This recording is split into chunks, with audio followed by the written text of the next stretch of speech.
Welcome you all in this session. So पिछले कुछ section में हम लोग न्यूटन्स लॉ और उसके एप्लीकेशन पर डिस्कस कर रहे थे। तो आज हम करेंगे फ्रिक्शन। ठीक है, फ्रिक्शन से आईआईटी जैम में कुछ कुछ क्वेश्चन आता है, तो आज हम इसमें डिस्कस करेंगे फोर्स ऑफ फ्रिक्शन। फ्रिक्शन तो फर्स्ट हम जानते हैं फ्रिक्शन क्या है। ठीक है, तो इसके लिए हम एक सिंपल कॉन्सेप्ट को समझते हैं। तो ये देखो पिक्चर में जो गिवन है, एक बॉडी है और नीचे एक हॉरिजॉन है, हॉरिजॉन्टल सरफेस है, और ये एक मान लो एक ब्लॉक है। ठीक है, ये एक ब्लॉक है। ये जो ब्लॉक है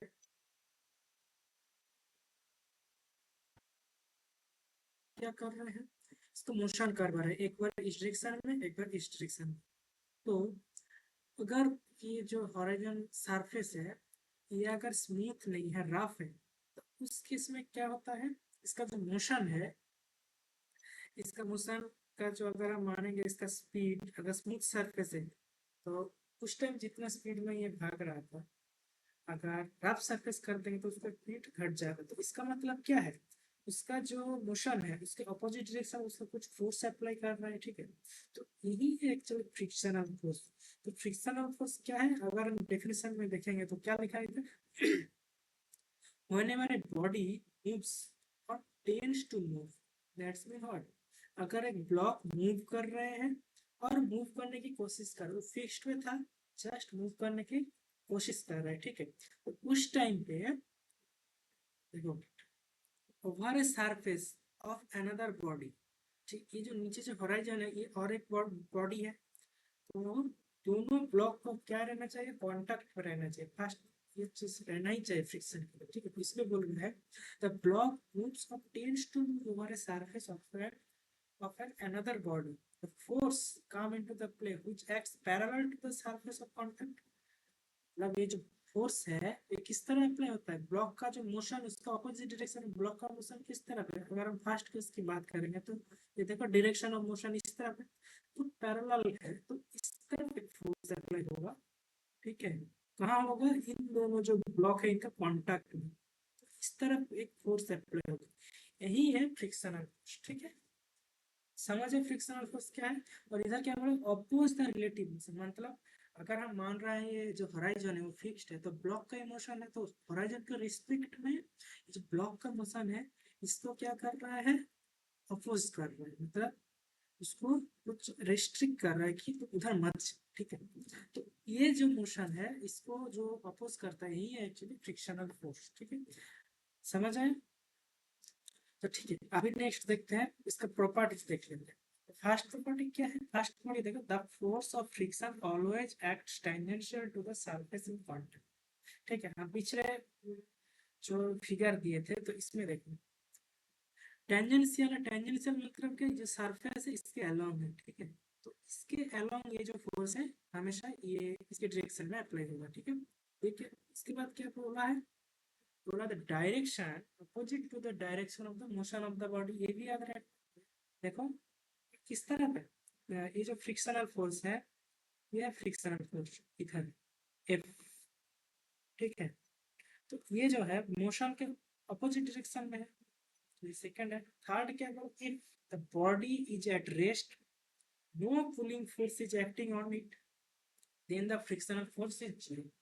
यस, अगर दो ब्लॉक है, मान लो ये एक ब्लॉक है, मतलब ये एक ब्लॉक है।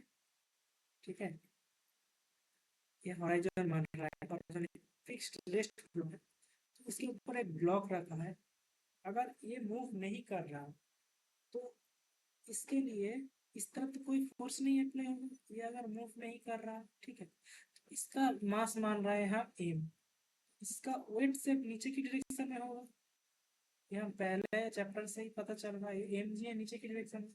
और अगर दो ब्लॉक कांटेक्ट में रहते हैं तो ऊपर की डायरेक्शन क्या फोर्स लगता है, एक normal reaction force are.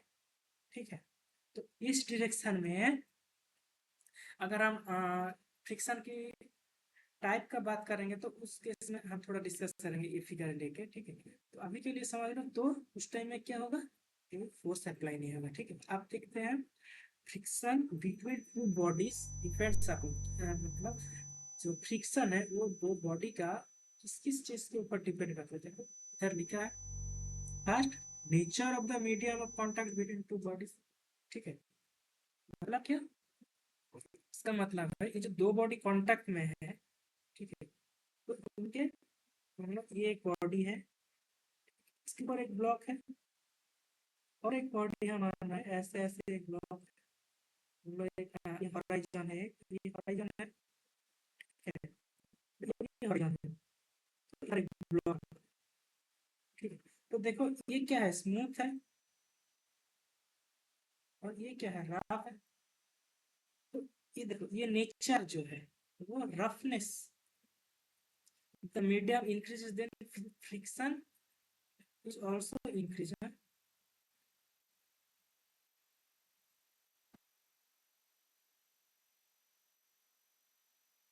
Friction is also increase, ठीक है।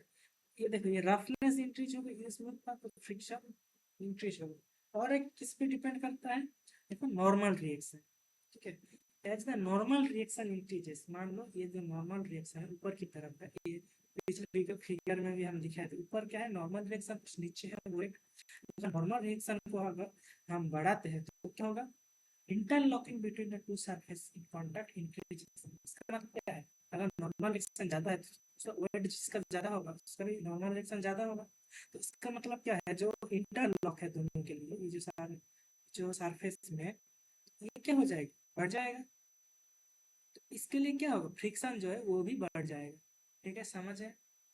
ये फ्रिक्शन का अगर दो ब्लॉक बॉडी कांटेक्ट रहते हैं तो उसके इसमें किस किस चीज के ऊपर डिपेंड करता है, ये समझ है। नेक्स्ट हम बात करते हैं टाइप, जो कि हम अभी बताए थे।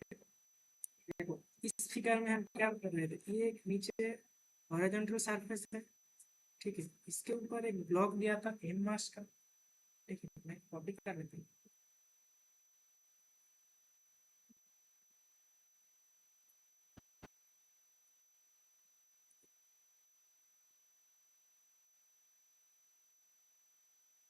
ठीक है, ठीक है, इसका अगर बात करते हैं तो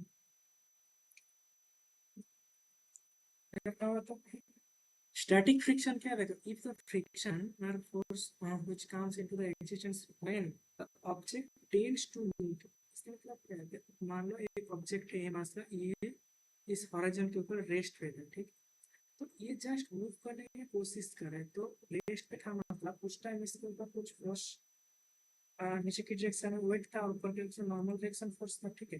तो जस्ट मूव नहीं कर रहा है, तो मूव करने के tends to move, just move होने वाला है, ठीक है। तो उस टाइम इसके ऊपर जो फोर्स लगता है, ठीक है, तो सपोज डायरेक्शन है, उसको बोलेंगे हम स्टैटिक फ्रिक्शन, ठीक है। Actual force is not started, ठीक है, देखो लिखा move over the surface of another object but actual force has not started, मतलब मूव करने की कोशिश कर रहा है, क्या है, ठीक है। अब देखो इधर क्या बोला है, देखो तो friction at the time is called limiting friction, मतलब मैक्सिमम जो कि मिनिमम, एक नॉट मिनिमम, मैक्सिमम, देखो लिखा limiting friction maximum value of static friction. तो हम एक ऑब्जेक्ट रेस्ट पे है, ठीक है, तो अगर ये रेस्ट पे है इसके टाइम, इसके ऊपर एक फ्रिक्शन फोर्स लगा, हम इसको एक से डिनोट करते हैं, मान लो ये नीचे हॉराइजन है, ठीक है, तो ऊपर की डायरेक्शन में क्या है, आर है, नीचे की डायरेक्शन में है, ठीक है, और ये इसको आर से कर सकते हो, इन से डिनोट कर सकते हो। ये जो स्टैटिक फ्रिक्शन एफ है, इसको हम लिख सकते हैं,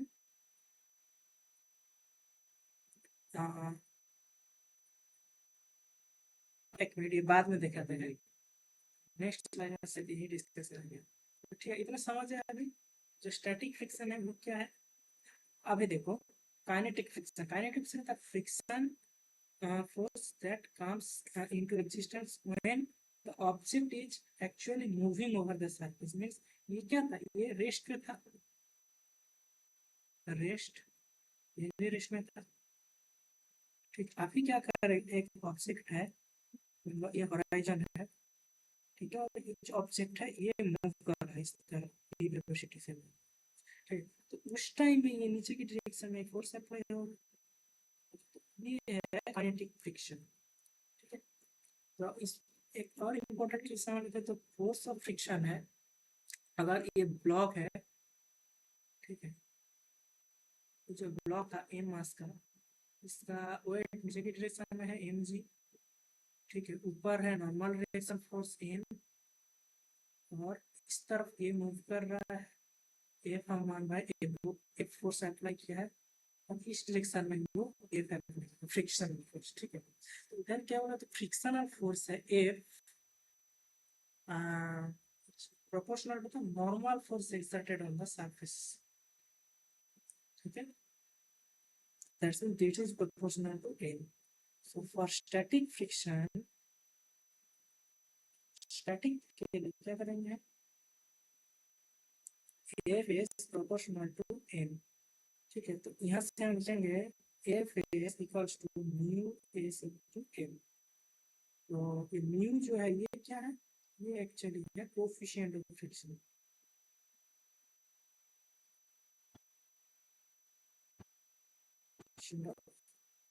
स्टैटिक फ्रिक्शन, ठीक है,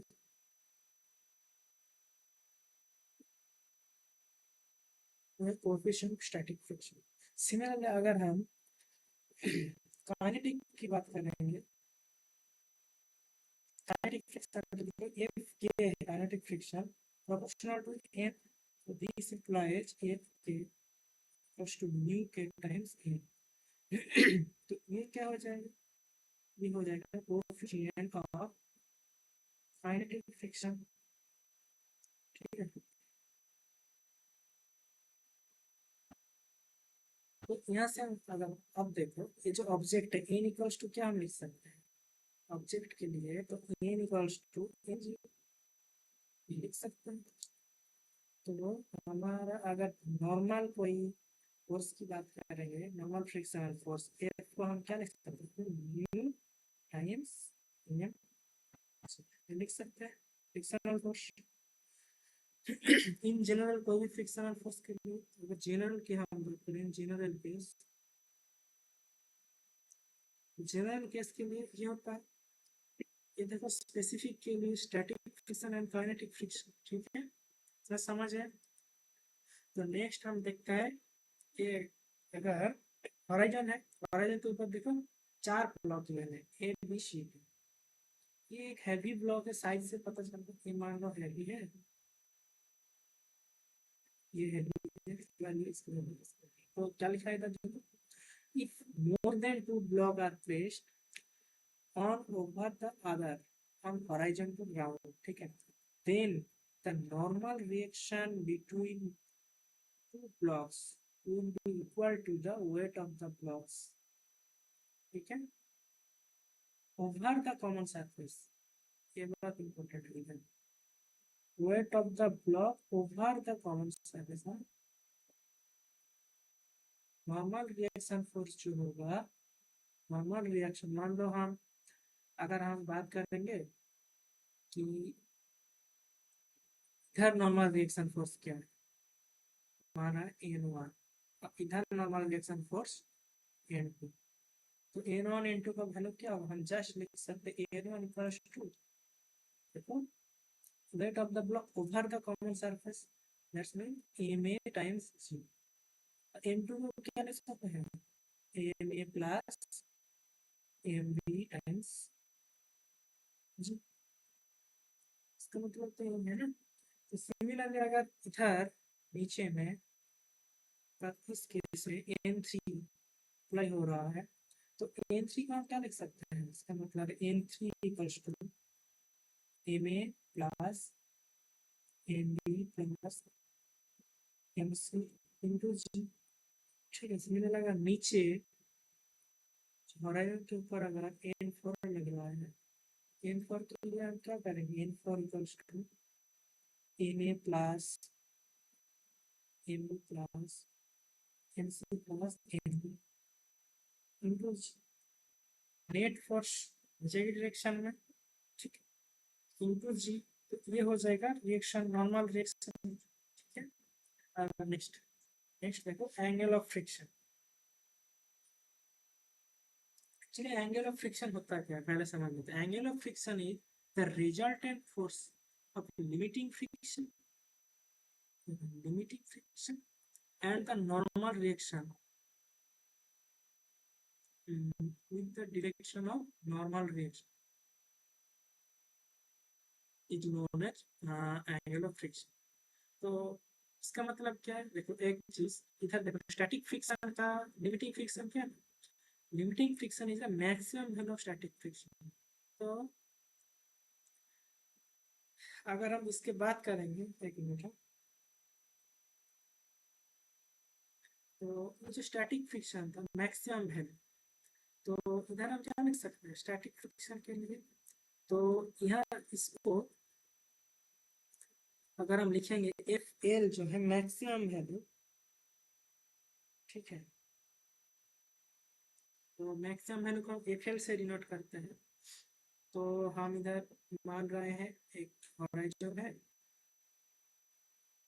ठीक है, उसके ऊपर एक ब्लॉक है, ठीक है, ये स्टैटिक में है। अब स्टैटिक फ्रिक्शन का मैक्सिमम वैल्यू जस्ट मूव करने की कोशिश करेगा, ठीक है। तो इसका जो मैक्सिमम वैल्यू है उसको हम F frictional force F L से डिनोट करते हैं, ठीक। और इसका जो वेट है वो नीचे की डायरेक्शन में है, मान लो एम जी, और नॉर्मल फोर्स ऊपर डायरेक्शन में है एन, ठीक है। तो देखो the resultant force limiting friction, यह है limiting friction and the normal friction force, तो इन दोनों का रिजल्टेंट किस डायरेक्शन में होगा। अगर हम इसको अगर हम ये देखो इधर गिवन है, इस डायरेक्शन में है वो लिमिटिंग फ्रिक्शन, इस डायरेक्शन में लिमिटिंग फ्रिक्शन है एक्स एक्सिस के अलॉन्ग, और वाई एक्सिस के अलॉन्ग क्या है नॉर्मल रिएक्शन फोर्स। तो रिजल्टेंट क्या है एफ। तो ये जो रिजल्टेंट फोर्स है ये नॉर्मल के साथ जो एंगल बनाएगा इसको बोलेंगे हम एंगल ऑफ फ्रिक्शन, ठीक। इधर से हम क्या लिख सकते हैं, इधर से हम दो इक्वेशन लिख सकते हैं, एन इक्वल्स टू जी, ठीक है, और हम लिख सकते हैं जो फ्रिक्शनल फोर्स है एफ वो कितना है यू इनटू ए, ठीक है। तो रिजल्टेंट फोर्स जो है एफ वो क्या है, जो इनके साथ लैम्डा एंगल बना रहा है। तो अगर हम कंपोनेंट लिखेंगे तो एफ का एन के अलॉन्ग कंपोनेंट क्या होगा, तो एन इक्वल्स हम लिख सकते हैं F plus lambda, right, F plus lambda at F equals to हम लिख सकते हैं एफ साइन लैम्डा, ठीक है। देखो अगर इन इन इक्वेशन से हम क्या लिख सकते हैं M G equals to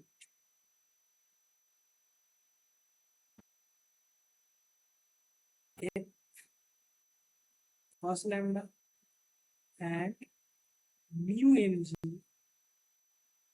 f equals to, तो इधर से हम क्या लिख सकते हैं दैट इज mu mg, तो mu mg equals to f sin lambda, ठीक है। इन दो इक्वेशन से हम क्या लिख सकते हैं tan lambda equals to mu, तो lambda क्या हो जाएगा tan इनवर्स। तो इसका मतलब हमको क्या पता चल रहा है एंगल ऑफ फ्रिक्शन जो है वो होगा tan inverse of coefficient of friction. यार एंगल ऑफ फ्रिक्शन जो है वो tan inverse coefficient of friction हो जाएगा। नेक्स्ट हम देखते हैं एंगल ऑफ रिपोज। तो ये किसके रहता है, ये होता है एक्चुअली इंक्लाइन प्लेन के लिए। अगर हम सिंपल केस की बात करते हैं, मान लो ये हॉराइजन है, ठीक है, इसके साथ एक इंक्लाइन प्लेन गिवन है ऐसे। तो मान लो एक ब्लॉक है एम मास का, इसके ऊपर रेस्ट में है, ठीक है, ये थीटा है। अगर हम थीटा को इंक्रीज करते हैं मतलब ये जो प्लेन है इस डायरेक्शन में चलता है, ठीक है। हम देख रहे हैं कि तभी ये जो ब्लॉक है इधर रेस्ट में है। तो एक ऐसा केस आएगा, मान लो एक ऐसा एक्सट्रीम केस आ गया, मान लो ये केस, ठीक है।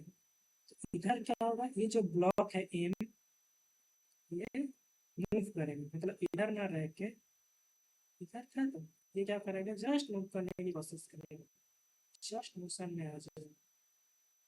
ठीक है, मोशन में आएगा ये। तो ये जो एंगल है इसको बोलते हैं एंगल ऑफ, ठीक है, ये हमको थीटा अल्फा से डिनोट करते हैं। ठीक है, ये हम अल्फा से डिनोट करते हैं, angle of repose that is alpha.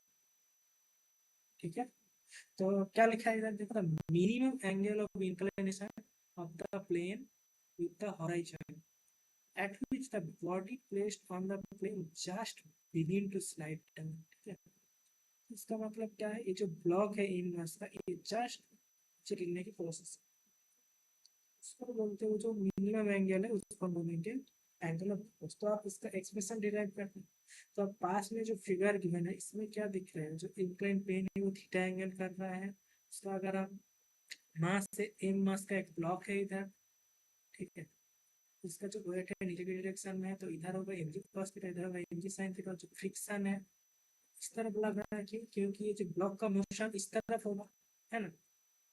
तो इधर से हम इक्वेशन अगर लिखते हैं तो क्या फर्स्ट इक्वेशन क्या होगा, फर्स्ट इक्वेशन होगा N equals to M G cos theta. Vertical equation की बात करेंगे, और नीचे वाला जो इक्वेशन है, नीचे वाला इक्वेशन क्या होगा, जो एफ है फ्रिक्शनल फोर्स, वो हो जाएगा एम जी साइन थीटा, है ना। इधर से अगर हम लिखेंगे टेन थीटा इक्वल्स टू क्या हो जाएगा, एफ बाई एम। ठीक है, इधर से हम लिख सकते हैं tan theta equals to F by M. तो इसके बाद करते हैं एंगल ऑफ रिपोज की। तो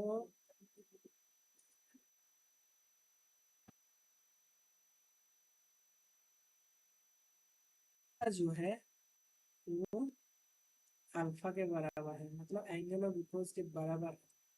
तो यहाँ से हम क्या लिख सकते हैं, एफ इक्वल्स टू क्या है, एफ इक्वल्स टू एक्चुअली है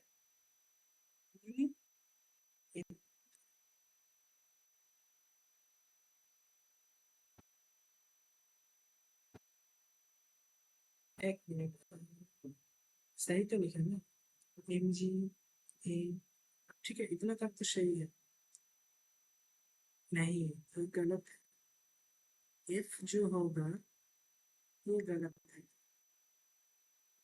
सही नहीं है।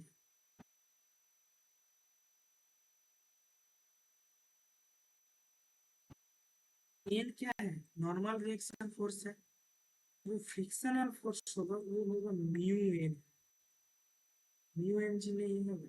ठीक है, फ्रिक्शनल फोर्स जो होगा वो म्यू एन होगा, इसका मतलब क्या है, mu N G sine theta, ये हो जाएगा फ्रिक्शनल फोर्स। ये है normal reaction force, normal reaction force, ये है फ्रिक्शनल फोर्स। ठीक है, अब आते हैं अगर हम ड्राइविंग फोर्स से देखेंगे, ड्राइविंग फोर्स क्या है, मान रहे हैं F equals to M G sine theta, तो इसके लिए तो वो नीचे गिर जाएगा। ठीक है, तो ये जो ऑब्जेक्ट है, ब्लॉक है, ये जस्ट नीचे गिरने की कोशिश करेगा, तो उस केस में क्या होगा, मतलब at theta equals to alpha means angle of repose में क्या हो जाएगा, एफ स्मॉल एफ और कैपिटल, मतलब फ्रिक्शनल फोर्स और ड्राइविंग फोर्स दोनों बैलेंस हो जाएगा।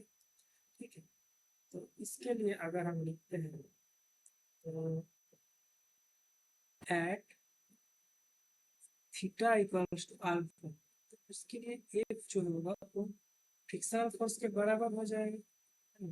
तो इस केस में हम क्या लिखेंगे, M G sine theta, sine theta equals to alpha, तो साइन अल्फा इक्वल्स हम लिख सकते हैं mu M G cos alpha. यहाँ से हम लिख सकते हैं टेन अल्फा इक्वल्स टू ठीक है, तो अल्फा क्या हो जाएगा, tan इनवर्स, ये आ गया। ये क्या है, एंगल ऑफ रिपोज। और हम जानते हैं एंगल ऑफ फ्रिक्शन जो है, एंगल ऑफ फ्रिक्शन वो क्या था, उसका भी एक्सप्रेशन था tan inverse angle of friction. ये क्या था, tan इनवर्स। तो इन दोनों इक्वेशन से हम क्या लिख सकते हैं, अल्फा इक्वल्स टू लैम्डा। ठीक है, तो अगर हम इन केस की बात करते हैं, first case, case one,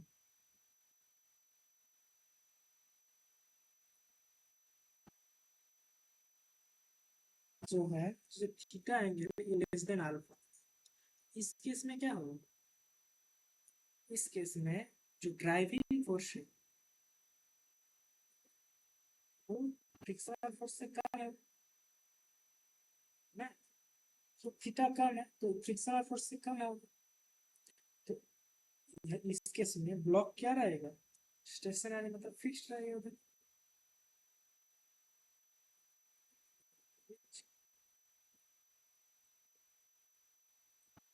stationery.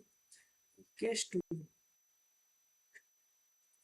Theta equals to r, if f equals to f, इस केस में क्या होगा, तो ब्लॉक स्लाइड करने की कोशिश करेगा, तो इस केस में क्या होगा, ब्लॉक इज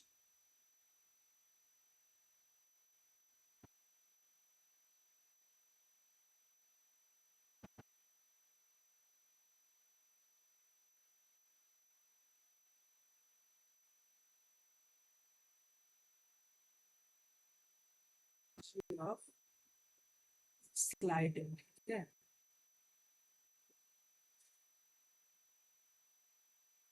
अगर हम केस थ्री की बात करते हैं, थीटा ग्रेटर देन अल्फा, तो इस केस में क्या होगा, ब्लॉक जो होगा वो मोशन करेगा, नीचे गिर जाएगा, एक्सीलरेट मिल जाएगा उसको। ठीक है, तो block slide down, A capital A greater than small A, block शुरू होगा, क्या होगा,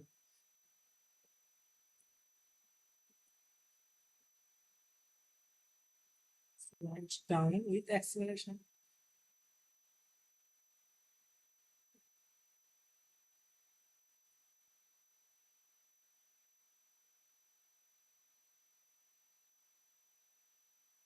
ठीक है, समझे, इंपॉर्टेंट है इतना, समझे। नेक्स्ट हम बात करेंगे इक्वेशन अनुसार द रफ इंक्लाइन प्लेन। हम न्यूटन लॉ में भी इंक्लाइन इक्वेशन में बात कर किए थे इंक्लाइन प्लेन के लिए, लेकिन उधर स्मूथ था, कोई फ्रिक्शन नहीं था, तो इस केस में फ्रिक्शन आएगा। तो फ्रिक्शनल फोर्स हमेशा क्या करेंगे, मोशन का अपोजिट डायरेक्शन में, तो केस वन है जहाँ पर ब्लॉक नीचे की डायरेक्शन में मूव कर रहा है, ये जो ब्लॉक है नीचे जा रहा है। ठीक है, ये देखो एरो दिया है इधर, ये जो ब्लॉक है नीचे जा रहा है, तो इस केस में देखो फ्रिक्शन किस तरफ है, इस तरफ।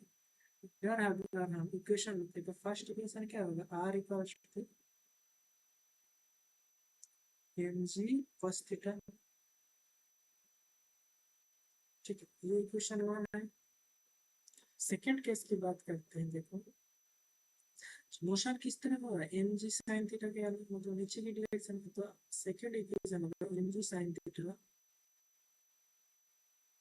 Minus A equals to m। ठीक है, एफ क्या होता है, एफ होता है न्यू, अगर हम कोएफिशिएंट ऑफ फ्रिक्शन न्यू मान रहे हैं, तो एक्चुअली एफ क्या हो जाएगा, एफ हो जाएगा जस्ट हेल्प कर देंगे, इक्वेशन है। तो इधर अगर हम पुट करते हैं M G sine theta minus mu R equals to M, इधर साइन कर सकते हैं M G sine theta minus mu by R क्या था, M G cos theta equal to M A. तो ये जो ब्लॉक है उसका एक्सेलरेशन क्या आ जाएगा, एक्सेलरेशन होगा जी साइन थीटा माइनस जी कॉस थीटा।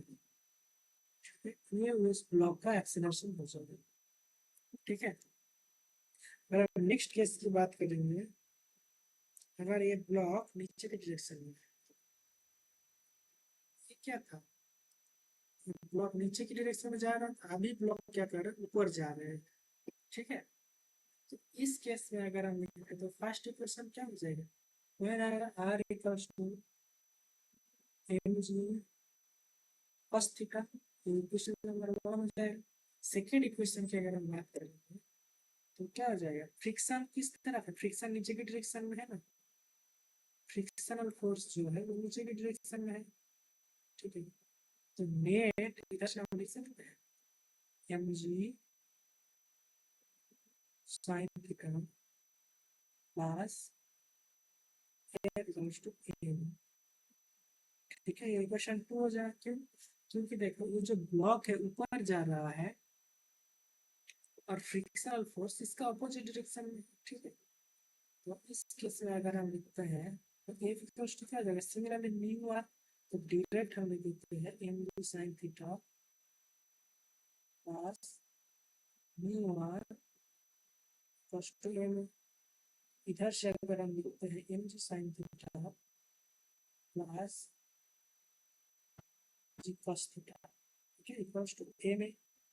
तो यहाँ से एक्सीलरेशन का मतलब क्या है इस ब्लॉक का, जी sine theta plus mu G cos theta, ठीक है। ये इसका एक्सीलरेशन हो जाएगा। तो अगर हम तो ठीक है, इतना तक समझ है।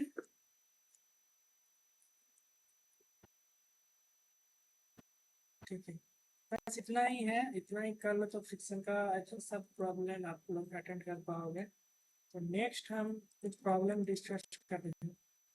तो फर्स्ट प्रॉब्लम है, एकदम इजी क्वेश्चन है, ठीक है। तो इसका थोड़ा ट्राई कीजिए।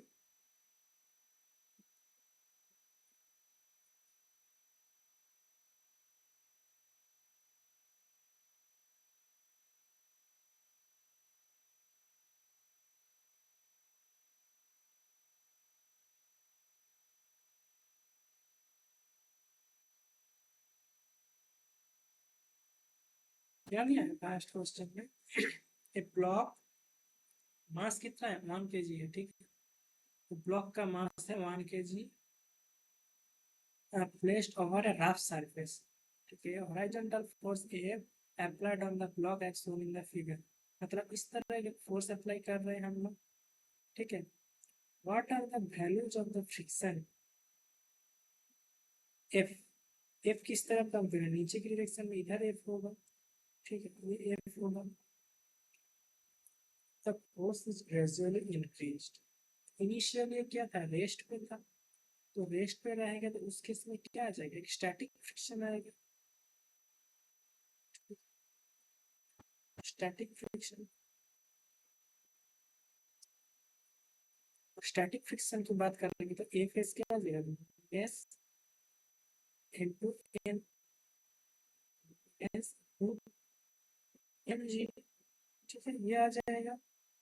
क्या होगा, म्यू एस दिया 0.5 टू एम दिया है 1, 10, क्या देंगे 5, ठीक है, 5 न्यूटन होगा। सिमिलरली अगर हम काइनेटिक फ्रिक्शन की बात करेंगे,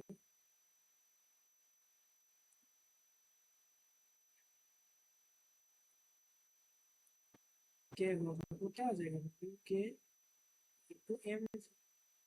तो देखो म्यू के का गिवन है, तो इधर से अगर आप कैलकुलेट करोगे तो उसका आंसर क्या आ जाएगा आपके पास, वो आ जाएगा 4 न्यूटन, ठीक है, समझ आया।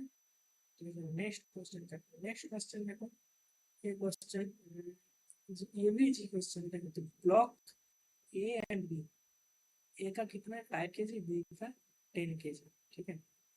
Block A is pull 50 newton, तो ए को हम 50 न्यूटन से पुल कर रहे हैं, तो ए बी का जो सरफेस है इधर फ्रिक्शन लगेगा, ठीक है। ये फ्रिक्शन किस डायरेक्शन में होगा, इस डायरेक्शन में होगा, तो यही फ्रिक्शनल फोर्स बी को क्या करेगा, इस तरफ मोशन करवाएगा, है ना। तो ये है हम मान रहे हैं frictional force. find out the acceleration of A and B. If the coefficient of friction between A and B is 0.5, तो इधर जो म्यू दिया है वो है 0.5, एंड B एंड ग्राउंड इधर जो म्यू दिया है वो है 0.4, ठीक है। तो हम क्या करेंगे, first free body diagram draw करेंगे, ठीक है। मैं इधर ही दिखा देता हूँ। तो इसके लिए जो वेट है नीचे की डायरेक्शन में है और नॉर्मल फोर्स ऊपर की डायरेक्शन में, ठीक है। तो नीचे की डायरेक्शन में है तो हम लिख सकते हैं नॉर्मल फोर्स एन है, नॉर्मल फोर्स हम एन बोलते हैं, तो हम लिख सकते हैं एन इक्वल्स टू कितना होगा 5 जी, जी नहीं दिया है तो जस्ट 5 g लिख रहा हूँ, ठीक है। और जी कुछ नहीं दिया था 9.8 करना है, तो जी एफ का वैल्यू आएगा एफ एट ए सरफेस, ठीक है। तो क्या होगा म्यू एफ, चलो क्या आ जाएगा,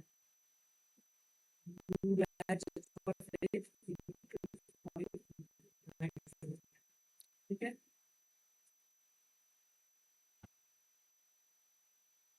अगर आपको कैलकुलेट करो तो कितना आ जाएगा,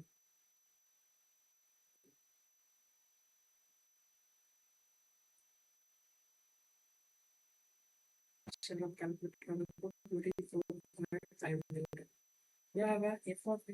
सिमिलरली अगर हम एफ बात करेंगे, ये नीचे जो है नीचे जो फोर्स लग रहा है एफ में, इधर अगर हम बात करेंगे ये है एफ ए है, ये एफ बी मान है, ठीक है।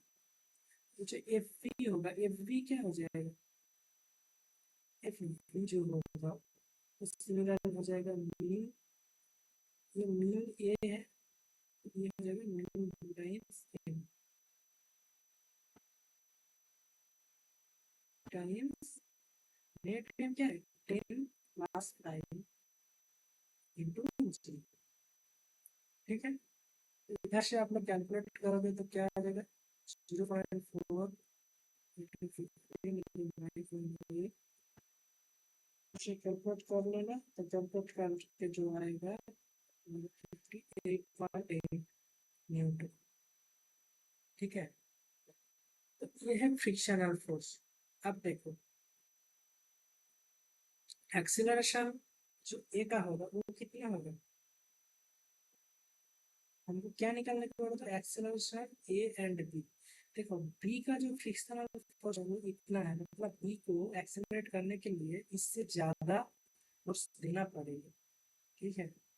तो बी तो एक्सेलरेट ही नहीं होगा, है ना। तो बी का जो एक्सेलरेशन हो जाएगा, तो बी एक्सेलरेशन ऑफ बी क्या हो जाएगा 0, ठीक है। तब ए का जो एक्सेलरेशन होगा, ए किससे एक्सेलरेट होगा, मान लो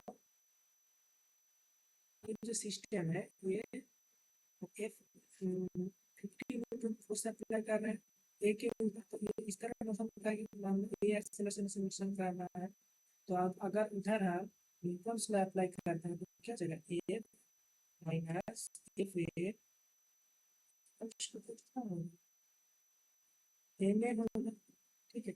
और ए ब्लॉक का अगर हम बात करते हैं, एफ क्या है 50 माइनस एफ कितना दिया है 24 5 कम्स टू 5 इंटू इधर से अगर हम कैलकुलेट करते हैं तो ये कम्स आ जाएगा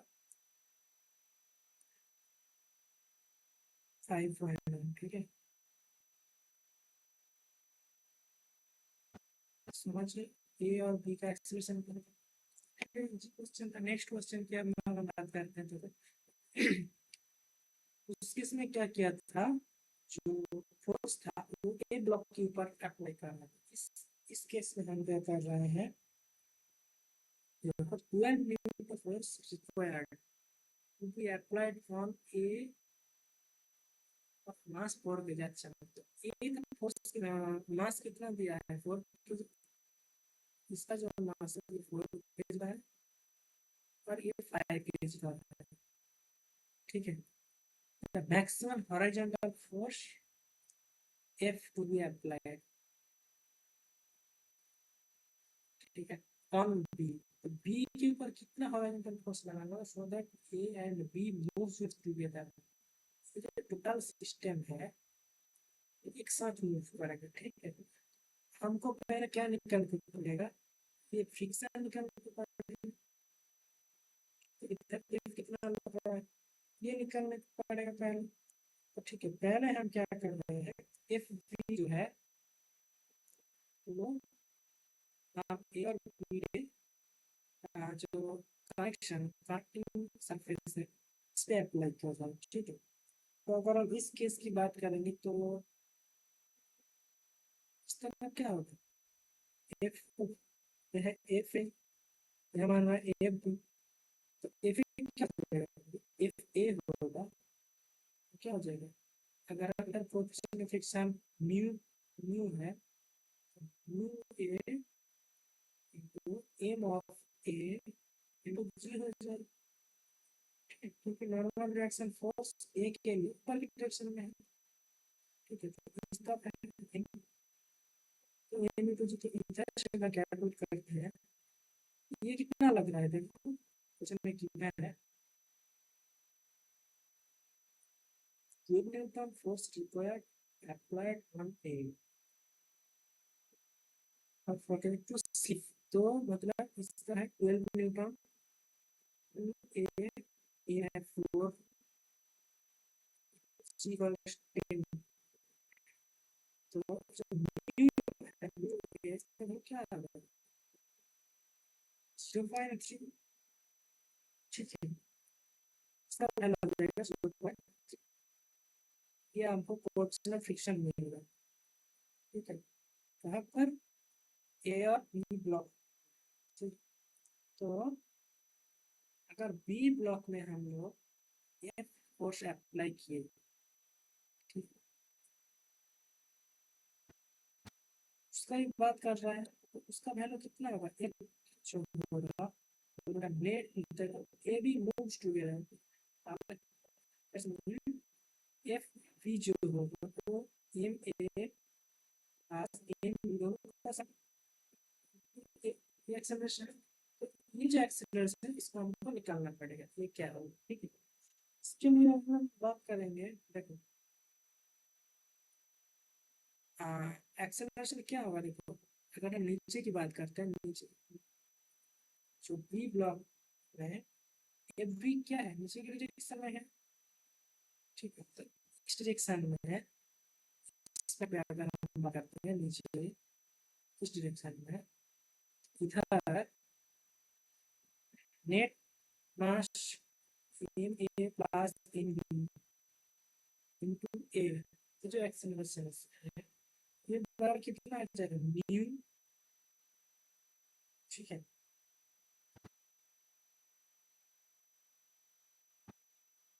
जी एक मिनट,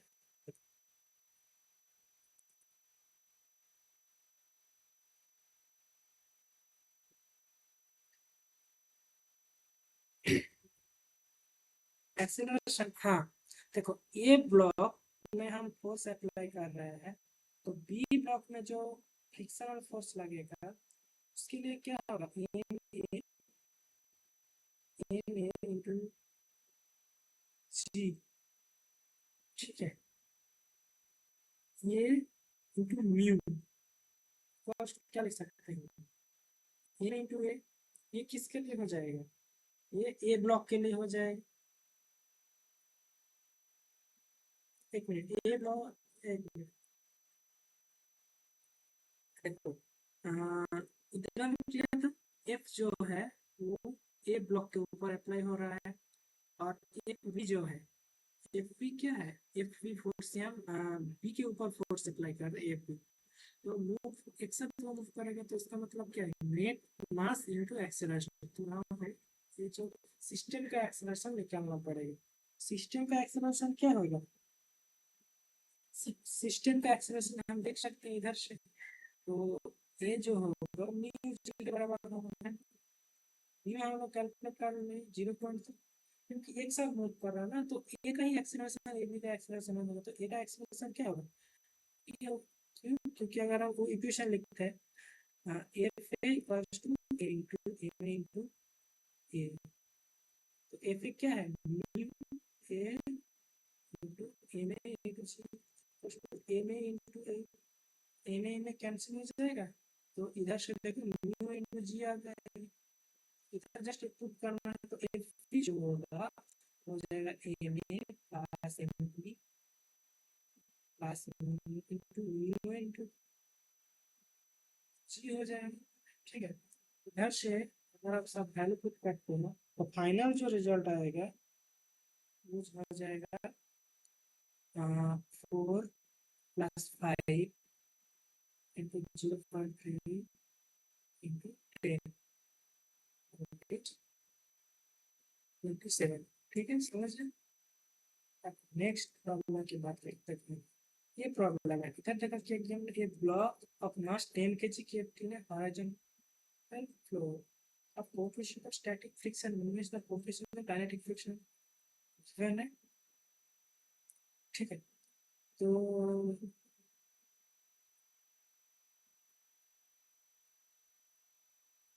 एक मिनट, क्वेश्चन मिसिंग है, तो क्या फाइंड करना तो बोला है, find acceleration force of friction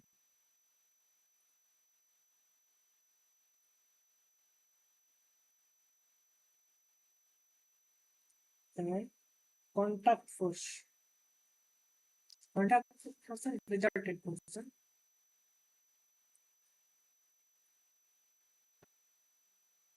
क्या contact force by the plane and driving force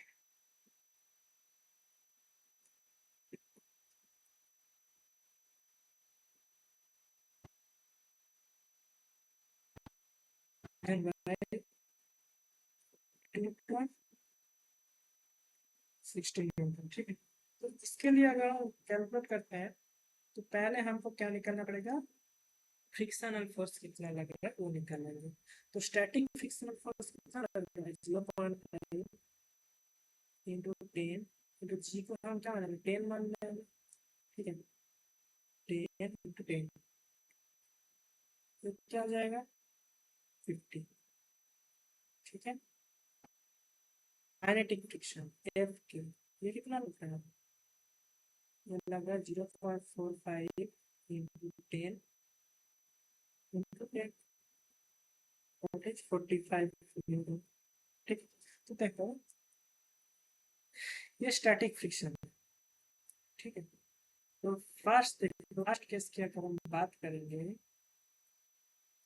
तो फ्रिक्शनल फोर्स ये मिल गया है 10 न्यूटन। ठीक है, तो केस वन, अगर हम ड्राइविंग फोर्स 40 न्यूटन अप्लाई कर रहे हैं, case one, case one 40 newton के लिए। ठीक है, तो ये है driving force F equals to 40 newton. तो एफ एस जो है वो ग्रेटर देन एम, इसका मतलब क्या है, एक्सेलरेशन कितना हो जाएगा, 0। एक्सेलरेटर नहीं करेगा क्योंकि स्टैटिक फ्रिक्शन ज्यादा है ड्राइविंग फोर्स, वो एक्सेलरेशन 0 हो जाएगा। और जो फ्रिक्शनल फोर्स जो होगा वो कितना होगा,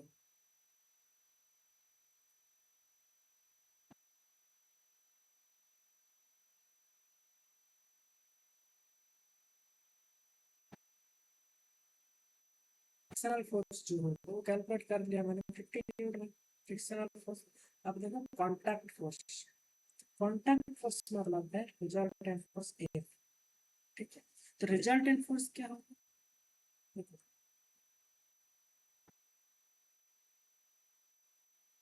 फ्रिक्शन फोर्स किस तरह है, ऊपर की डायरेक्शन में है। अब फ्रिक्शनल फोर्स है इस डायरेक्शन, तो रिजल्टेंट फोर्स कुछ इस डायरेक्शन में होगा। ठीक है, तो रिजल्टेंट फोर्स जो होगा मतलब कॉन्टैक्ट फोर्स। कॉन्टैक्ट फोर्स होगा एफ एस एफ। इधर इस केस के लिए कॉन्टैक्ट फोर्स का फॉर्मूला क्या है? जो फ्रिक्शनल फोर्स का मैक्सिमम है, दैट्स एफ एल इसका स्क्वायर प्लस एन का स्क्वायर। देखो इधर फ्रिक्शनल फोर्स कितना लग रहा है? 50 न्यूटन। लेकिन इधर जो ड्राइविंग फोर्स है वो कितना लग रहा है? 40 न्यूटन। तो रिजल्टेंट जो फोर्स होगा वो इधर हम इक्वेट करेंगे फ्रिक्शनल फोर्स और ड्राइविंग फोर्स को। तो ड्राइविंग फोर्स से एक्चुअली बीच कॉन्टैक्ट फोर्स वो देगा।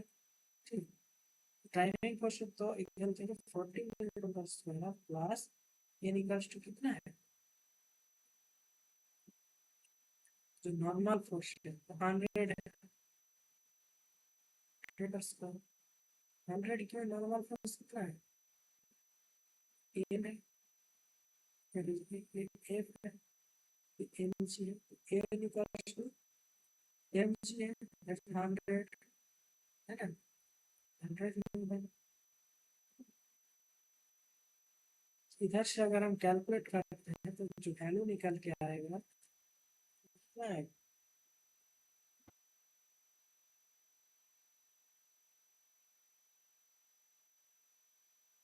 7.7 न्यूटन। ठीक है, ये हो गया अगला केस 1 के लिए। अगर हम केस 2 की बात करेंगे 60 न्यूटन के लिए,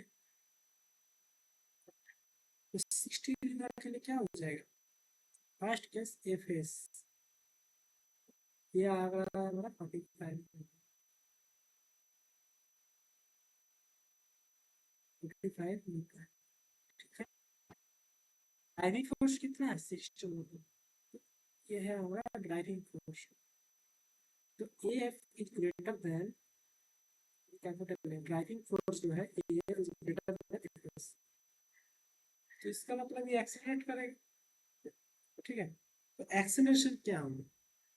अगर हम ब्लॉक की बात करें तो ब्लॉक क्या था? ये ब्लॉक था, ये एक्सीलरेट करेगा इस तरफ से, ब्लॉक है इस तरफ से, ये फिर अप्लाई कर रहा है ड्राइविंग फोर्स, इसकी डायरेक्शन में एफ एस है, और ये एक्सीलरेट करेगा। तो इक्वेशन ऑफ मोशन अगर लिखते हैं तो F A equals to F minus F S. ठीक है, तो इधर से अगर हम एक्सीलरेशन लिखते हैं तो क्या जाएगा? F minus F S divided by N. तो एफ क्या है?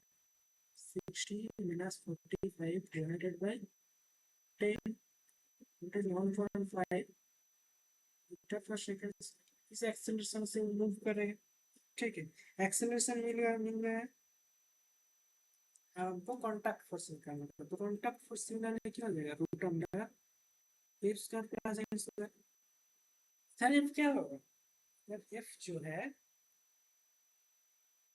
वो है फ्रिक्शनल फोर्स। फ्रिक्शनल फोर्स इधर कितना लगा है? 45। ठीक है, तो उधर कितना लगा है? उधर देखो, अगर हम उधर की बात करेंगे एक्चुअल जो फ्रिक्शन फोर्स 50 था, ड्राइविंग फोर्स 40 न्यूटन। इस केस में 45 का स्क्वायर प्लस इधर से अगर हम कैलकुलेट करेंगे तो कितना आएगा?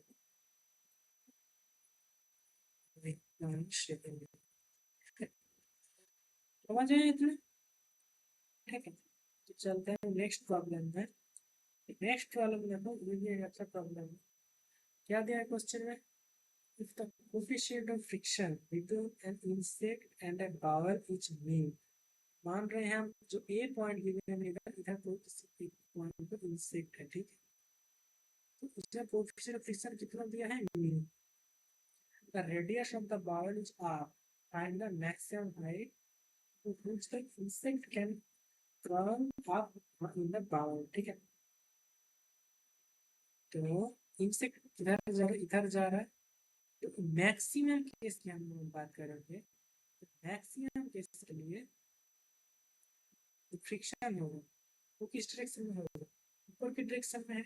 मैक्सिमम देखो, जब ये ऊपर जा रहा था उस टाइम फ्रिक्शन नीचे था, ठीक है, मान रहा है, मान लो, ठीक है, ये इंसेक्ट है, ये ऊपर जा रहा है, उस टाइम फ्रिक्शनल फोर्स इससे नीचे था, उस टाइम जो फ्रिक्शनल फोर्स है वो नीचे था, एफएस। जब जब ये आएगा, मान लो इधर आ रहा है, इस टाइम इसका जो फ्रिक्शनल फोर्स है वो किस डायरेक्शन में, ऊपर है, ठीक। तो ये क्या बात कर रहा है, मैक्सिमम केस मतलब मान लो ये आके इस पॉइंट पे आ गया, जो इंसेक्ट है ये कुछ इस डायरेक्शन में आ गया, फिर ये बैक करेंगे, तो इस पोजीशन में इसका जो फ्रिक्शनल फोर्स है वो तरफ होगा, ठीक। तो यही इधर दिया है, ये एक्चुअली एफएस हो गया, तो ये जो है लिमिटिंग फ्रिक्शन, ठीक है, if a maximum static friction, that is a limiting friction, that is the acting in this case, okay। so white की डायरेक्शन में है, नीचे की डायरेक्शन में इसकी, और देखो ये थीटा है तो ये भी क्या होता है, थीटा होगा, तो ये mg है, इस डायरेक्शन में mg cos थीटा, और इसका जो टेंजेंट कहलाएगा है ये क्या होगा, एडजेसेंट थीटा। तो अगर हम इक्वेशन को लिखते हैं तो फर्स्ट इक्वेशन क्या होगा, F L equals to mg sin theta, ठीक है। नेक्स्ट आर जो है ये क्या हो जाएगा, mg cos थीटा, ठीक है। तो इधर से अगर हम इक्वेशन को लिखते हैं, हमको क्या फाइंड आउट करना पड़ेगा, मैक्सिमम हाइट। ये देखो इधर से इतना हाइट में गिवन है, हमको ये निकालना पड़ेगा, ठीक है। तो अगर हम इधर से लिखते हैं तो इक्वेशन है, तो इक्वेशन हम क्या लिखते हैं, tan theta equals to F L by R, लिख सकते हैं। अच्छा, एफ एल होगा म्यू है, mu, F L equals to mu N G sine theta, ठीक है।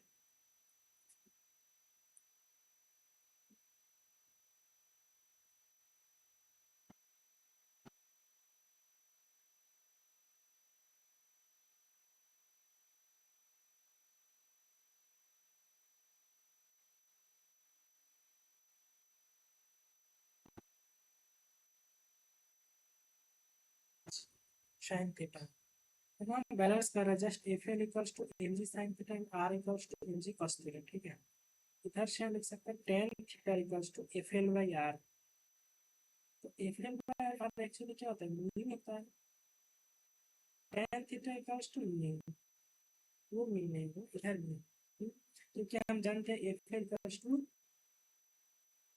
म्यू आर, होता है ना, F L equals to mu. अच्छा, अगर हम लिखते हैं टेन थीटा का वैल्यू जियोमेट्री से करेंगे, ठीक है। टेन थीटा क्या होगा, टेन थीटा जो होगा ये वाला डिस्टेंस डिवाइडेड बाय वाई, तो टेन थीटा अगर हम कैलकुलेट करते हैं क्या करेंगे, हम इसको एक्स लिख रहे हैं, ठीक है। एक्स बाई वाई होगा tan theta, X by Y, X का वैल्यू कितना आ जाएगा, रूट टेन का वास्तव में स्क्वायर डिवाइड बाय वाई, ठीक है। तो कि जब रेडियस जो है ये रेडियस है, रेडियस है, और ये जो कैपिटल है ये नॉर्मल रिएक्शन फोर्स है, जो इफेक्ट के ऊपर बावल अप्लाई कर रहे हैं, तो इधर से हम लिख सकते हैं ठीक है। यहाँ से हम क्या फाइंड आउट करने पड़ेगा, मैक्सिमम हाइट एज। तो इधर से अगर हम कैलकुलेट करते हैं तो न्यू कैलकुलेट करने पड़ेगा, तो वाई कैलकुलेट करना पड़ेगा। फिर अगर हम इसको स्क्वायर करते हैं तो क्या मिलेगा, R square minus Y square square Y square. ठीक है, तो इधर से हम लिख सकते हैं square into 1 plus B square equals to R square. तो y equals to R by root under 1 plus B square. ठीक है,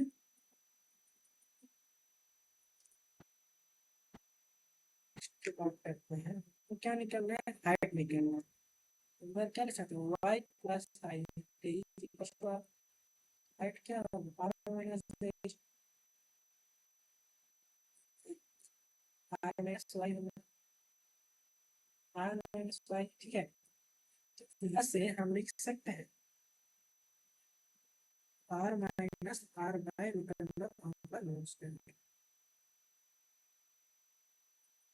तो फाइनल जो रिजल्ट हो जाएगा एच का, आर इंटू माइनस आई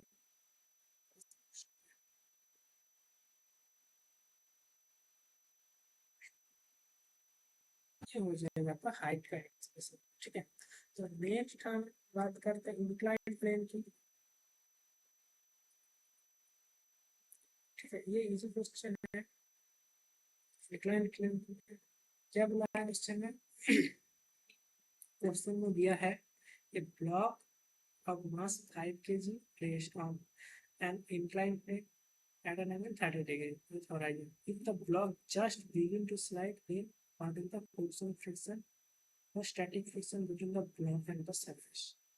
ठीक है, ये निकालने को बोला है हमको। तो क्वेश्चन में क्या गिवन है, एक इंक्लिनेशन एंगल गिवन है थीटा cos 2 डिग्री, जो मास गिवन है 5 kg। ठीक है, तो ये देखो पास में जो फिगर दिया है इधर से हम लिख सकते हैं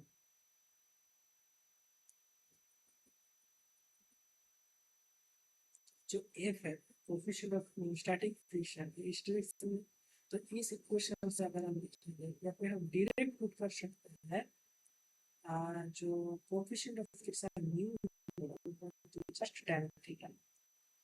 ठीक है, तो न्यू क्या हो जाएगा, tan 30 डिग्री। ठीक है, ठीक है, ये लिख सकते हैं डायरेक्ट अगर हम कैलकुलेट ना करके बोलेंगे तो ठीक, क्योंकि हम लोग कैलकुलेट कर कैसे किए थे, जस्ट इक्वेशन को बैलेंस करते हैं F is equals to M G sine theta और N equals to M G cos theta. ठीक है, और बी जो होता है एफ बाई एन, तो क्या हो जाएगा tan सच नहीं किया। ठीक है, समझ। नेक्स्ट क्वेश्चन में चलते हैं। नेक्स्ट क्वेश्चन में क्या दिया, block of 1 kg resting in an inclined plane of 30 degree. ठीक है, just start if the coefficient of friction is 0.2 then find the its velocity। ठीक है, देखो रेस्ट इनिशियल क्या था, ये ब्लॉक रेस्ट में था। ठीक है, तो हमको क्या निकालना पड़ेगा, फर्स्ट एक्सेलरेशन निकालना पड़ेगा, फिर हम क्या लगा देंगे v equals to u minus A T plus A T acceleration है, एक्सेलरेट करेंगे तो v equals to u plus A T लगा देंगे और u क्या है जीरो, तो v इक्वल्स टू हो जाएगा। ठीक है, और 5 सेकेंड है, t इक्वल्स टू 5 सेकेंड, तो जस्ट इधर से लेंगे 5a, तो हो गए। फर्स्ट a कैलकुलेट करना पड़ेगा, और हम लोग a का एक्सप्रेशन पहले से ही पता है। a का एक्सप्रेशन क्या आता है, ये ब्लॉक इस डायरेक्शन में जा रहा है, नीचे जा रहा है, ब्लॉक नीचे जा रहा है, नीचे के डायरेक्शन में a का एक्सप्रेशन क्या होता है, a जो होता है cosine sign theta minus cos theta, just यही तरीका है। थीटा इक्वल्स टू 30 डिग्री दिया, तो जस्ट इधर से कैलकुलेट कर लेना, 10 into tan sin 30, that is half, minus equals to 0.2, ठीक है, into 10 into cos 30, इधर से कैलकुलेट कर लेना। फाइनल जो आएगा, इसका जो रिजल्ट आएगा 3.268, फिर इसको इधर पुट कर देना, फाइनल जो रिजल्ट आएगा होगा equals to 68.4 मीटर पर सेकेंड, ठीक है।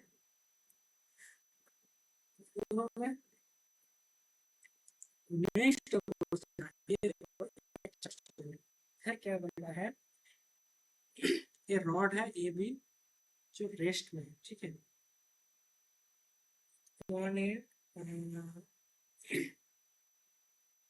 ए, तो इधर क्या है, ए में ये रेस्ट में है, ठीक है। और and and be against the smooth particle, ये जो है स्मूथ पार्टिकल रॉड यूनिफॉर्म इसका मतलब है जो पॉइंट है इसका नेट वेट इस पॉइंट पे है, ठीक है। वेट इस तरह टोटल वेट है, कांस्टेंट है, इसका वेट की डायरेक्शन नहीं है, नीचे की डायरेक्शन है वेट, तो वेट होगा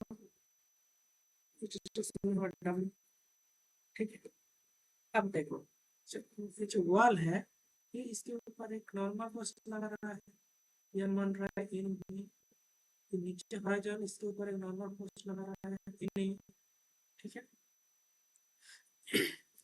हमको क्या निकालना है, friction force at A. Friction किस डायरेक्शन में लगता है, देखो ये जो ब्लॉक है ये नीचे, तो फ्रिक्शनल फोर्स ये जो पार्ट है ये इस तरफ जाए, फ्रिक्शनल फोर्स अपोजिट हो, मतलब इस डायरेक्शन में होगा फ्रिक्शनल फोर्स, ठीक है। देखो ये इधर जा रहा है, ये इधर जा रहा है, इसका मतलब क्या, ये रोटेट होगा थोड़ा सा, ये इसको जाना है, ठीक है। तो इस केस में अगर हम बात करेंगे तो वो पॉइंट के लिए इधर एक्चुअली नहीं जा रहा है, ठीक है, स्टैटिक बोल दिया है, rest at rest, if we rod at rest and A, ठीक है, तो इसमें रेस्ट है, तो इसके लिए क्या रहेगा, मूव करेगा, ठीक है। तो पहला केस अगर बात करेंगे तो वर्टिकल मोशन और हॉरिजॉन्टल मोशन, तो नेट हॉरिजॉन्टल फोर्स कितना होगा, एफ एक्स जीरो होगा, net horizontal force F Y भी जीरो होगा, ठीक है। तो यहाँ से हम लिख सकते हैं जो एफ एक्स मतलब N B minus F S zero, that is N B equals to F X हो जाएगा। सिमिलरली अगर बात करते हैं हॉरिजॉन्टल मोशन, तो N A minus W zero, N A W हो जाएगा। तो देखो फ्रिक्शनल फोर्स अभी कैलकुलेट करना पड़ेगा, F frictional force at A, normal force at A, ये देखो नॉर्मल फोर्स एट ए, इसका वेट के बराबर हो जाएगा नॉर्मल फोर्स एट बी, तो नॉर्मल फोर्स एट बी क्या होगा, फ्रिक्शनल फोर्स के बराबर होगा। अब क्या करना है, frictional force at A calculate करना पड़ेगा, उसके लिए हमको कितना लगाना पड़ेगा, कॉन्सेप्ट लगाना पड़ेगा कि ये जो सिस्टम है ये रोटेट कर रहा है, तो ये टॉर्क है वो क्या करेगा, सामने टॉर्क जो हो जाएगा पॉइंट ए, ठीक है। तो अगर इधर हम टॉर्क लगाना है तो फर्स्ट इसके लिए क्या लगाना पड़ेगा, एन ए इंटू जीरो, ये तो जीरो हो गया, तो फिर आप एन बी की बात करेंगे तो N B into perpendicular distance कितना है, ये वाला ओ ए ओ बी ओ बी क्या है डब्ल्यू इंटू इधर हम मीडियम में कोई अपने को डिस्टेंस है, ये हो जाएगा, ये डिस्टेंस क्या है एक्चुअली, इसका हम एक्स मान रहे हैं, डब्ल्यू इंटू एक्स हो जाएगा, ठीक है।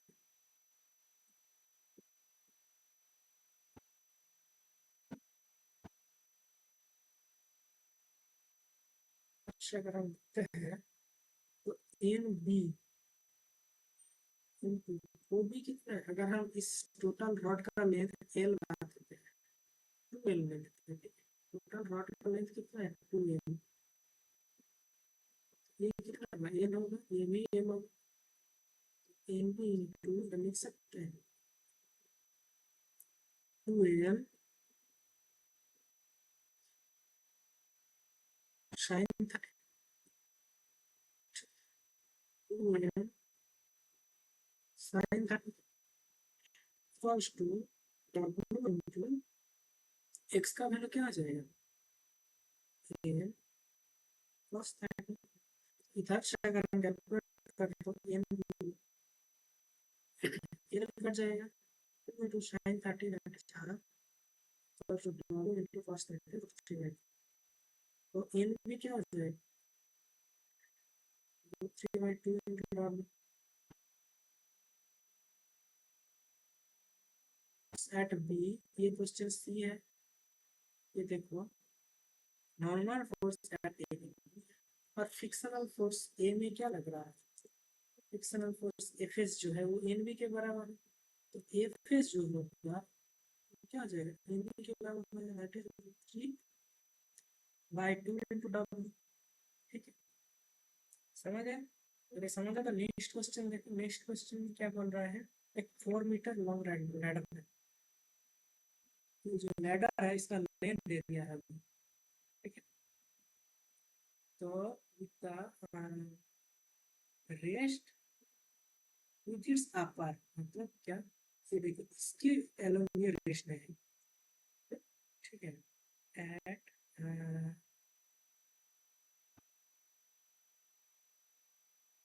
लैडर इसका वेट कितना दिया है, ये देखो डब्ल्यू नीचे की डायरेक्शन में काम कर रहा है, इसका वेट कितना है 25 rest with its upper end, ठीक है, अपर एंड में at against smooth wall, smooth wall and the lower end rough ground, ये देखो लोअर एंड है, ये जो है रफ ग्राउंड है, ठीक है, तो इधर फ्रिक्शन लगेगा एफ एस, दे रहा है इस डायरेक्शन, क्योंकि इस डायरेक्शन में गिरेगा, अगर हम मान रहे हैं तो इस डायरेक्शन में गिरेगा, अगर हम मान रहे हैं तो फ्रिक्शन जो है इस डायरेक्शन में काम करेगा, तो what should the minimum coefficient of friction between the ground and the ladder for it to be inclined at 60 degree with the horizontal without slipping, c equals to कितना दिया है 10 मैंने तो बोलते, ठीक, तो सिमिलरली अगर हम बात करते हैं तो डायरेक्ट हम लिख देते ऊपर और ये क्वेश्चन सिमिलर है तो ए इक्वल्स टू क्या आ जाएगा, ये नॉन हो जाएगा, ठीक है, और जो डब्ल्यू है वो क्या आ जाएगा, ए टू हो जाएगा, अच्छा मुझे ये दे है, पर लास्ट जो इक्वेशन है उसको हम लिखते हैं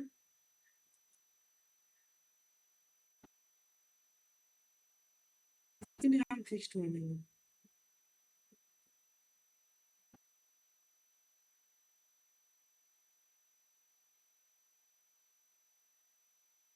ठीक है, इधर क्या किए थे हम, पॉइंट को फिक्स्ड माने थे कि इस पॉइंट के अलावा कैलकुलेट करते तो इधर हम करेंगे बी पॉइंट के अलावा कैलकुलेट करेंगे तो क्या हो जाएगा, डायरेक्ट ऊपर से लिख देंगे,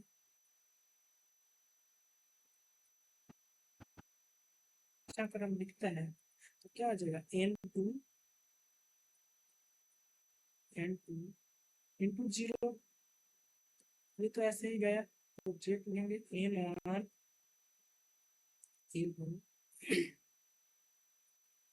एल कितना है, एल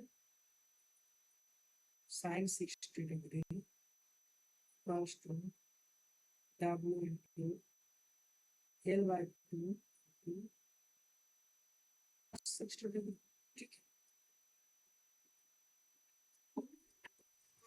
ठीक है, क्योंकि टॉर्क क्या होता है, force into perpendicular distance. Force इस डायरेक्शन में, तो परपेंडिकुलर डिस्टेंस का क्या होगा, ये परपेंडिकुलर डिस्टेंस।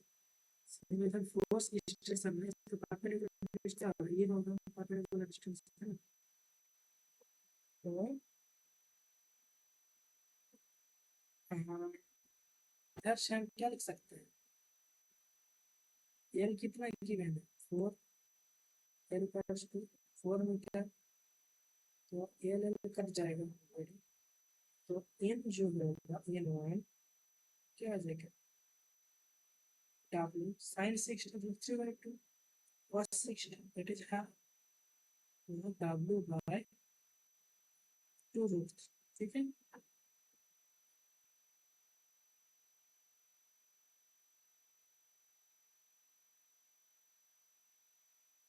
तो n1 की बात करते हैं, n1 क्या होता है, देखो इधर एक चीज की क्या निकालने को बोला, find the coefficient of friction, तो म्यू निकालने को बोला, ठीक है। तो म्यू कैसे निकालेंगे हम, म्यू निकालने के लिए हमको क्या निकालना पड़ेगा, एफ जो है n1 है, और W जो है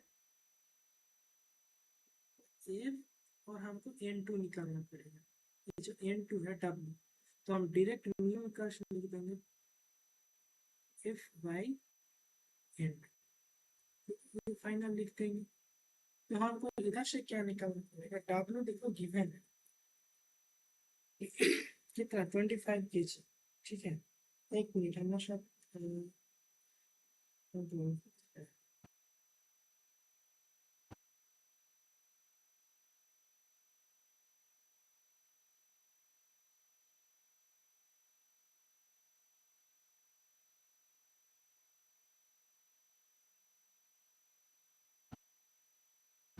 से अगर हम कैलकुलेट करते हैं, एक मिनट, तो n1 into root 3 by 2 equals to W into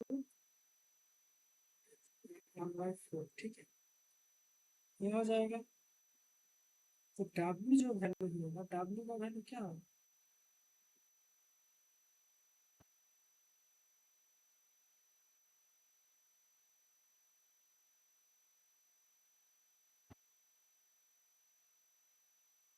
W का जो वैल्यू आएगा, देखो 2 2 कट जाएगा, तो W होगा n1 into 2 root 3।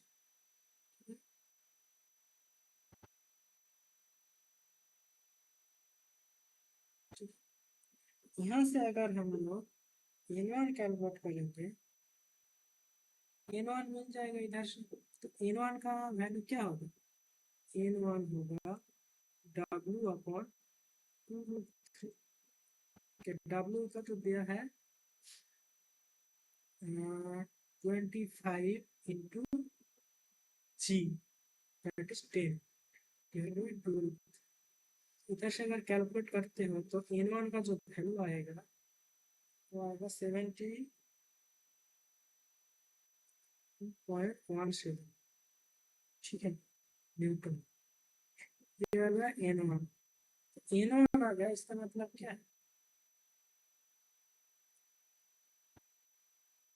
f मिल गया, तो डिजिट हम दे सकते हैं म्यू इक्वल्स टू,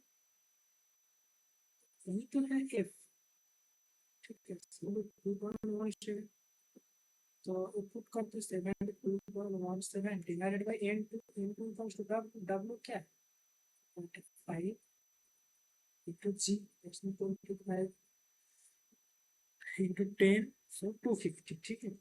तो इधर से अगर आप कैलकुलेट करते हो तो म्यू का जो वैल्यू आएगा 0.28, ठीक है, समझ आए इतना। तो ठीक है, आज के लिए इतना ही। तो अगर आप ऐसे और भी क्वेश्चन करना चाहते हो तो हाँ, आप लोग हमारा टेलीग्राम चैनल है, ये व्हाट्सएप चैनल ग्रुप लिंक है, ये टेलीग्राम ग्रुप लिंक है, तो इसमें ज्वाइन कर सकते हो, ठीक है। और ये हमारा कॉन्टेक्ट नंबर है, इसमें कॉन्टेक्ट कर सकते हो, ठीक है। अब इसके बाद तो यहाँ पर हम ऐसे बहुत सारे क्वेश्चन डिस्कस करते हैं, क्वेश्चन भेजते रहते हैं, ठीक। तो आप ये फॉलो कर सकते हैं। ओके, आज के लिए इतना ही। Thank you, bye bye.